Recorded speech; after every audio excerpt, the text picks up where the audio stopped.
Today, we're going to be talking about three common triggers that can set off that shame cycle around food. Now, I feel like the word trigger is used quite commonly these days, but what I'm talking about today is anything that can be perceived as dangerous and creates a sense of threat or discomfort in the body. So, when something feels threatening, we shift into survival mode. And by the way, there doesn't actually have to be a literal threat around. It can be anything that is perceived as a threat. So anything that feels like a threat to our safety, our identity, our beliefs, or our meaning.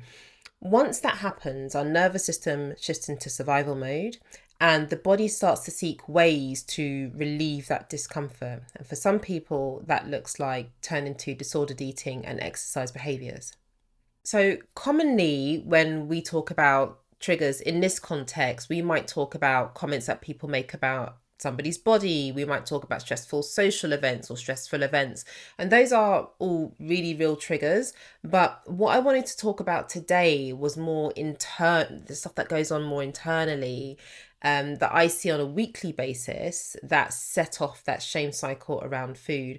And even though they're internal triggers, they take up so much mental space and will really rob a person of hours and hours of their day.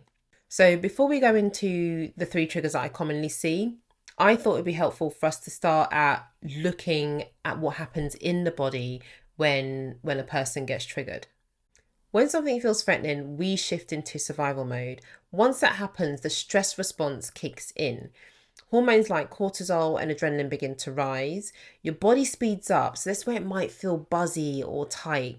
And then what else happens, and this is really key, the parts of the brain that are responsible for reflection and reasoning and problem solving, which are certain areas in the prefrontal cortex, they become less effective.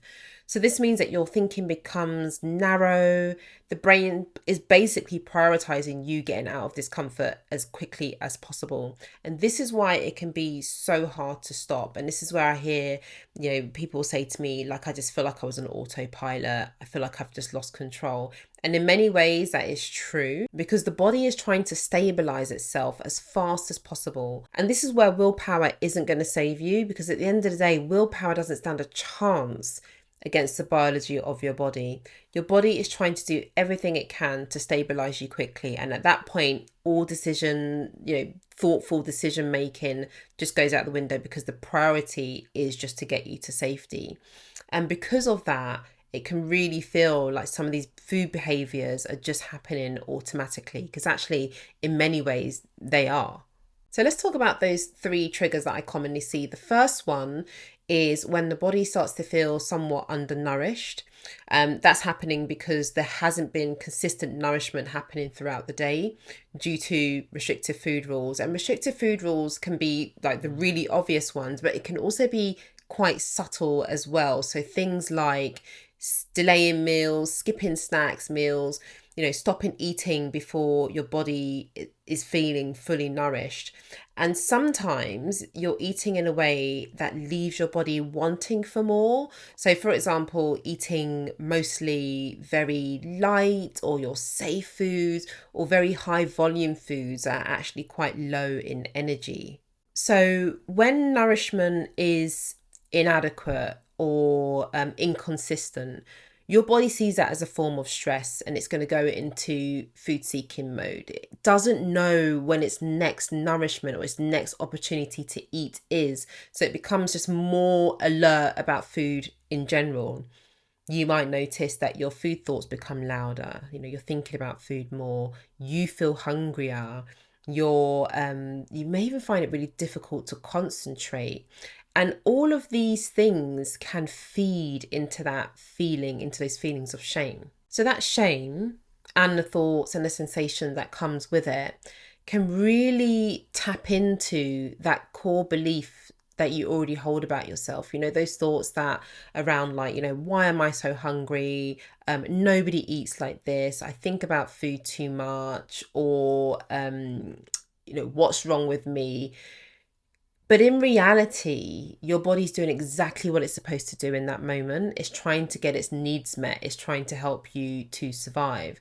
What's happening in that moment is a very normal biological response to inconsistent nourishment. But when those cues and signals are interpreted as a personal failing, they reinforce the core beliefs that you hold about yourselves that really drive and feed into shame. So the second trigger I often see is when a food rule has been broken. So you may have food rules around what you're allowed to eat, when you're allowed to eat, or how much you're allowed to eat. And sometimes those food rules are really vague. It can just be like, I'm being good today, or I'm going to do better than yesterday today. When those food rules, well, first of all, what those food rules do is they can give a person a sense of structure and a sense of control. And when that food rule gets broken, it can really destabilize that person. Broken in any way, shape, or form, it can really destabilize a person. And it can kind of shatter or threaten, I should say, the identity that they're trying to maintain. Somebody who's in control, somebody who's disciplined. And when that identity feels threatened, those shaming thoughts can move in really quickly. There's something wrong with me. I'm a bad person, and all the rest of it. Those really loud and harsh thoughts.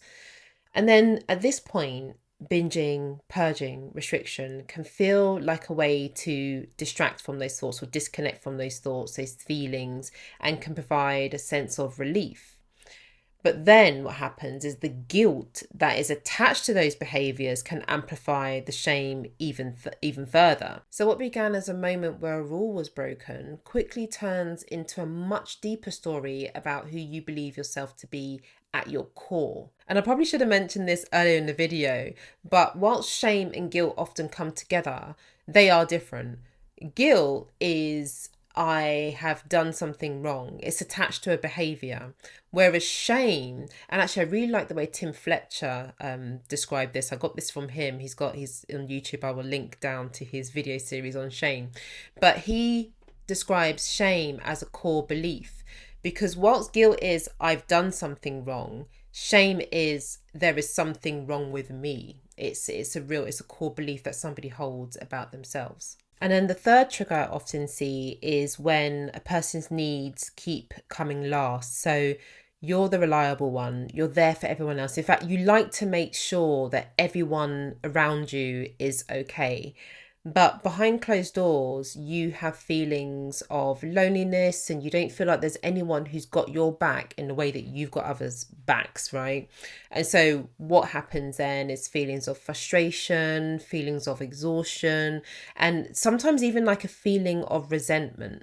And then those feelings, the exhaustion, the frustration, the resentment that can be happening behind closed doors, they can feed into those core beliefs, the nobody cares about me, the maybe I'm not enough, and if they don't care about me, then why should I? And then what happens is in those moments, food can become one of the most accessible ways to soothe that feeling. And food can also be the way that you express the emotions that you don't feel able to name out loud. So instead you push them down or you numb them out. So as you listen to those three triggers, one or two of those may have felt more familiar than others. And if any of those were familiar to you, then it's likely that they've been there for a long time and food has been your way of coping for a long time. And maybe once upon a time, it was the only thing that you had to cope. Shame can be incredibly persuasive and it can really make you feel like those thoughts are the absolute truth. But the reality of it is they're really old messages that were probably handed down to you from somebody else. But what's happened is they've been repeated over and over again over time, and now they seem like the truth. So the way I see it, recovering from food struggles, body image struggles, isn't just about getting rid of those behaviors. It's also about resourcing yourself with the things that are going to help you when those difficult emotions, sensations, and thoughts arise. So things like therapy, finding a healing or recovery community, and also learning practices that will help to ease your body when you're feeling overwhelmed or things start to feel overwhelming.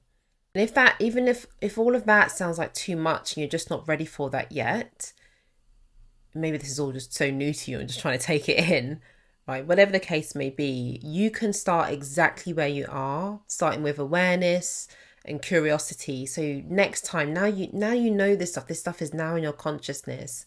Next time one of those moments come up, you can meet it with that curiosity, that compassionate curiosity of like, oh, this might be one of those moments again. And when it does come up, ask yourself the question, where did I learn that? Where did these beliefs come from? Because I'm willing to bet that that belief did not start with you.